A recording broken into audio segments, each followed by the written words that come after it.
Hello दोस्तों, एक बार फिर से स्वागत है आपका easy to learn YouTube channel में। आज की वीडियो में हम एक और नया फंक्शन सीखने वाले हैं जो कि है वी स्टैक और एच स्टैक।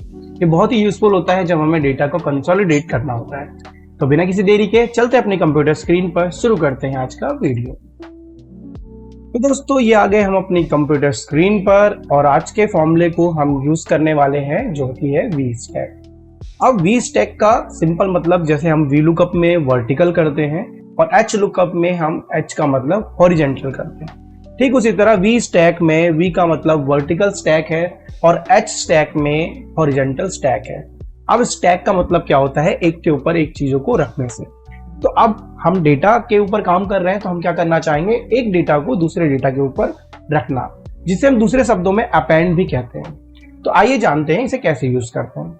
सबसे पहले देखिए, मैंने यहाँ पे कुछ टेबल्स बना रखी हैं। Department, name, position and salary है। इसमें मेरे पास 3 टेबल है।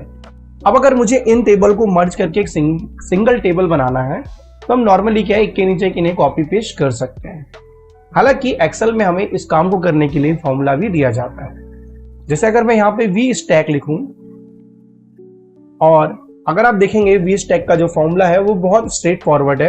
आपको पहला एरे, दूसरा एरे, तीसरा एरे, चौथा एरे और मल्टीपल एरे आप इसमें दे सकते हैं। तो पहला एरे क्या है, मैंने अपना एरे सेलेक्ट कर लिया, कॉमा, मैंने दूसरा एरे में दूसरा टेबल्स का डेटा सेलेक्ट कर लिया, कॉमा, तीसरे एरे में तीसरे टेबल का डेटा सेलेक्ट कर। अब जैसे ही मैं एंटर प्रेस करूंगा आप देखेंगे हमारे पास यहाँ पर तीनों ही टेबल्स का डेटा मर्ज होकर यहाँ पर आ गया।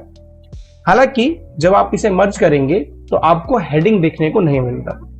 इसे हम क्विकली फिक्स कर सकते हैं कि अगर हम जब वी स्टैक फॉर्मूला का यूज करें तो हम पहले टेबल को जब सिलेक्ट करते हैं तो उसमें हेडिंग को भी सिलेक्ट कर लें, कॉमा, फिर जब हम बाकी टेबल्स को सिलेक्ट करते हैं तो उसमें केवल डेटा को सिलेक्ट करें। इस तरह अगर जब हम वी स्टैक करेंगे तो आप देखेंगे इस बार हमें हेडर्स भी देखने को मिल गया।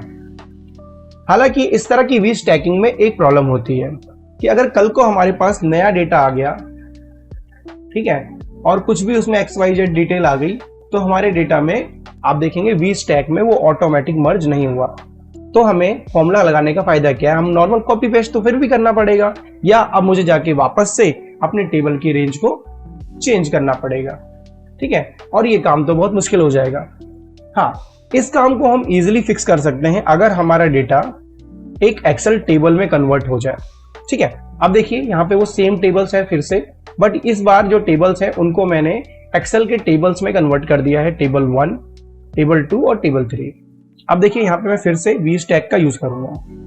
मैं वी स्टैक फॉर्मूला लिखता हूँ। पहले एरे में मैं टेबल के हेडर्स के साथ सारा डेटा सिलेक्ट करूंगा, कॉमा, दूसरे में मैं केवल टेबल 2 का डेटा सिलेक्ट करूंगा, हेडर्स को नहीं। सेम मैं टेबल 3 के साथ भी ऐसे ही करूंगा, ब्रैकेट बंद करूंगा। अगर आप फॉर्मूला पे ध्यान दें तो वी स्टैक के फॉर्मूला में टेबल 1 के साथ हैश ऑल भी लिखा है, यानी उसमें हेडिंग्स भी इंक्लूडेड है। अब देखिए जैसे मैं एंटर प्रेस करूंगा यहाँ पर मेरा डेटा क्या है, यहाँ पर सारा डेटा मर्ज हो गया है। अब देखिए जैसे ही मैं यहाँ पर नया डेटा इंसर्ट करूंगा और उसका कुछ भी नाम लिख देता हूँ, सेल्स, तपन, ये जो भी, अब देखेंगे ऑटोमेटिक यहाँ पर वो मर्ज हो गया है।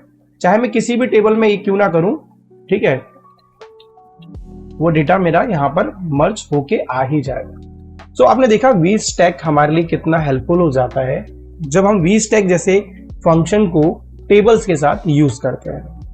अब तक तो आप समझ ही गए होंगे कि वी स्टैक फंक्शन जो काम करता है सेम वही फंक्शन एच स्टैक भी करता है। हालांकि जब वो डेटा को मर्ज करेगा या अपेंड करेगा तो वो वर्टिकली ना करके हॉरिजेंटली करेगा। मैं आपको एग्जांपल से समझा देता हूं। यहीं पर अगर मैं एच स्टैक यहाँ टाइप करता हूँ, ठीक है, और मान लेता हूँ कि फर्स्ट टेबल मेरा फर्स्ट एरे है, कॉमा, मैं सेकंड टेबल सेलेक्ट कर लेता हूँ और कॉमा, मैं थर्ड टेबल को भी सिलेक्ट कर लेता हूँ, ठीक है, और मैं ब्रैकेट बंद करता हूँ। तो आप देखेंगे इस बार हमारा डेटा क्या है, हॉरिजेंटली मर्ज हो गया है। बट आपको यहाँ पर एरर देखने को मिल रहा है, NA का एरर। वो इसलिए क्योंकि अगर आप देखेंगे कि इस वाली टेबल में तो ये कॉलम है, सॉरी, थर्ड टेबल में हमारे पास एक रो है जो कि रो हमारे पास दोनों टेबल्स में नहीं है। तो हम इसको फिक्स करने के लिए कर सकते हैं, इसके आगे हम टाइप करेंगे इफ NA, कॉमा, अब हम इसे यहाँ पर ब्लैंक टाइप कर सकते हैं और जब मैं एंटर प्रेस करूंगा तो आप देखेंगे हमारा डेटा मर्ज हो गया है और यहाँ पर अब मुझे NA भी देखने को नहीं आ रहा। ठीक है, तो इस तरह से क्या है, डेटा टेबल्स को हम VStack की मदद से ज्वाइंट कर सकते हैं या फिर अपेंड कर सकते हैं। सो आज की वीडियो में इतना ही, मैं मिलता हूं आपसे अगली वीडियो में, तब तक के लिए बाय।